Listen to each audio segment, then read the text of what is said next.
Hi,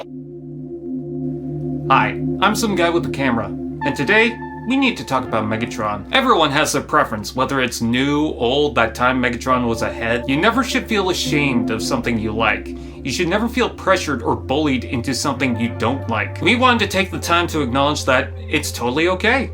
You are totally in the right.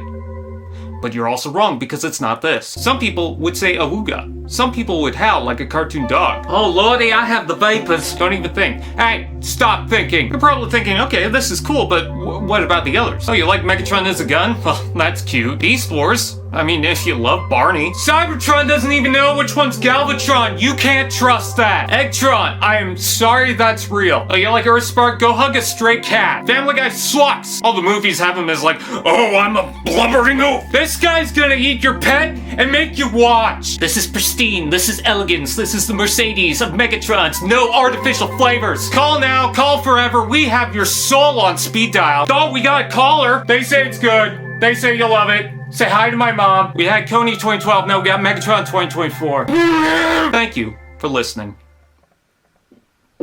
Megatron is usually portrayed as the tyrannical leader of the Decepticons, but he skipped the Bumblebee origin film likely to not confuse the casual moviegoer. Still, a concept was in development, and Studio Series expanded to bring a concept art series to the mainline. This figure doesn't just get one, but two alt modes with a jet and a tank, which are both savage-looking interpretations of Blitzwing. But just because they're brutal doesn't make them good. I kinda like what they're doing with the tank, especially the legs and treads on the side. Looks like they sculpted in wheels, but they're a lie. The chest kind of floats there, but I can kind of spot a familiar feel to the Revenge of the Fallen look, just with an uninspired turret. Not for the cannon itself and middle section, but the arms just bend into position. It's kind of lame. The turret base does rotate, and the cannon moves up with the pegs. If you want to change things up, you can tilt the chest down. This does make sense for this version of Megatron. It feels right at home, but that's not all.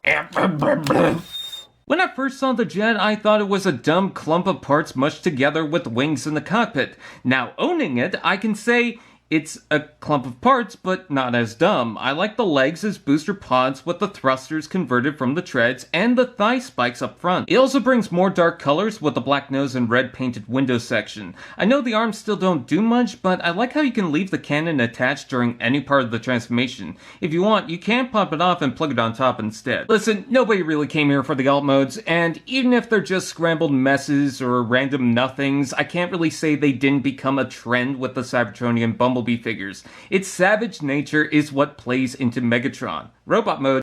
Oh yeah! Now this is Megatron. Only took them about 35 to 40 years, but this is everything, down to his dark colors and silver armor, an amalgamation of evil metal components and hard armor. His presence is commanding. Put it next to any of his fellow cons and the problems of those figures wash away. Check out the greebling, the cylinders, the armored chest that evokes the G1 design while making it his own. There's hardly any gaps, the legs are strong, powerful, and well covered with the treads on the back. I like the crimson to add some color, the fully detailed back, but wow, that's a flat ass. Even the panels that cover the hips move out of the way perfectly. I love the head sculpt with the detailed and rounded G1 helmet and super scary face. I think I could use some dark gray though, but the red beady eyes make it look like a Terminator and a demon love child. Did someone say Articulation? Ball joint ahead, butterfly joint, shoulders out in, forward to back, rotation below, elbow bend, another rotation, wrist sway, rotation, pointy finger, mid joint, combined fingers, mid joint, hips out in, forward to back, rotation below, knee bend, foot forward, back and tilt. My god, not only are the joints firm, but this is the best articulated figure for the Bumblebee line, and it's not even in the film.